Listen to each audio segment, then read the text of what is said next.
tea lovers, welcome back to another vlog post from Rachel at Tea with Me and Friends.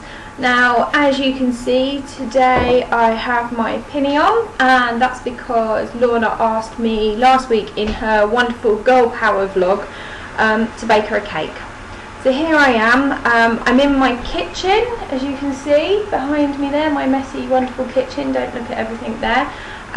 My kitchen's not really set up very well for filming, as you can probably tell already by this dodgy camera angle, so I kind of cheated, Lorna. Really sorry. I've already made the cake. I am going to tell you how I made it though, and I'm going to show you some pictures along the way, so I hope that's okay. The first thing I had to decide was what cake I wanted to bake for you, Lorna. I know you are a big fan of coffee cake, you also like lemon drizzle cake, you like chocolate cake, but I also know you're rather partial to a new cake that I've started making this year, my passion fruit cake. So I thought today that's what I'd make you.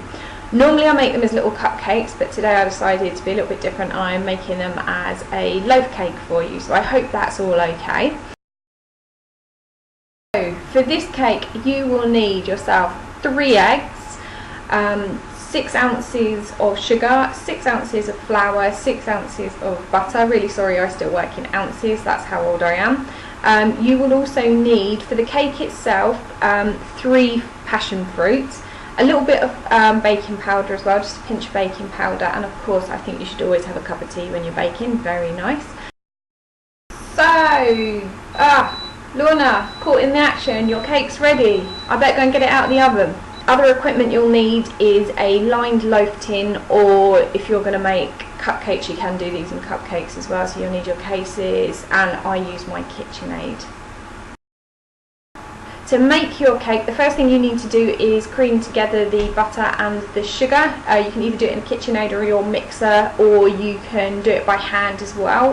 Once you've got a nice pale fluffy batter that looks a bit like this, the next thing that you need to do is add in the eggs. You need to beat them in, so this is where you're adding all of the air into your cake to make it a nice light sponge. Then once you've done that, you can sift in your shower? No, don't put any showers into the cake, that's not good. Sift in your flour. I'm using plain flour for this cake, so I also put in just a little teaspoon of baking powder as well. Once you've combined the lot all together, being careful with your flour so you don't knock all the air out, then you should end up with a lovely batter that looks a bit like this. And then the exciting bit, because you get to add in your passion fruit juice.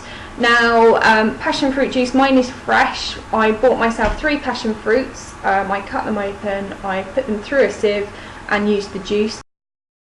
Don't throw away the pips though, because you can do some quite cool things with them. You can either bung them in with some plain yoghurt to make a bit of a tasty breakfast with some granola maybe, or even more exciting, you can infused vodka with them. Basically that's what we've been doing, so I've got some passion fruit vodka as well. Once you've got your passion fruit juice combined into your cake batter, that's when it all needs to go into your prepared tin, into your loaf tin. You need to grease it, make sure you've lined the bottom as well so your cake doesn't end up sticking to it, and then it goes into your oven. Mine's a fan oven at 180 degrees, and it goes in for around about 45-50 minutes. So once you're happy that you've got a wonderfully baked cake and your kitchen should smell wonderfully of passion fruit, then the next thing that you need to do is leave it to cool. Really boring, you just have to leave it on the side, put it on a cooling tray and just leave it. A very good time to have another cup of tea, I think.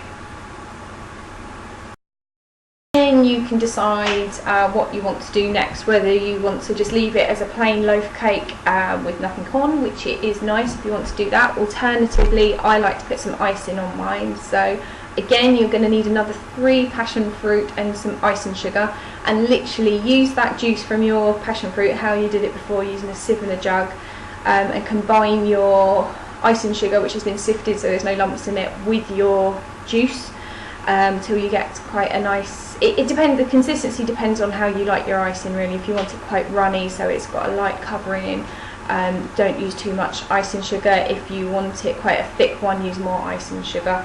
And then literally once your cake is cooled, you drizzle the icing over the top and you end up with something that looks a little bit like this.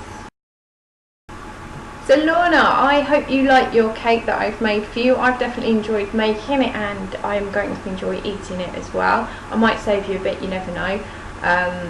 Probably won't though. So my question for you this week, I know we're planning our own tea party in August, or you are, I should say. You're organising a Mad Hatter tea party in August.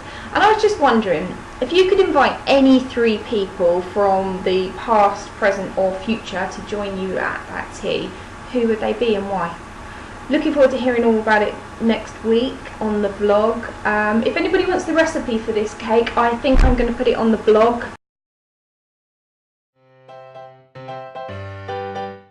That's all from me. See you later. Bye.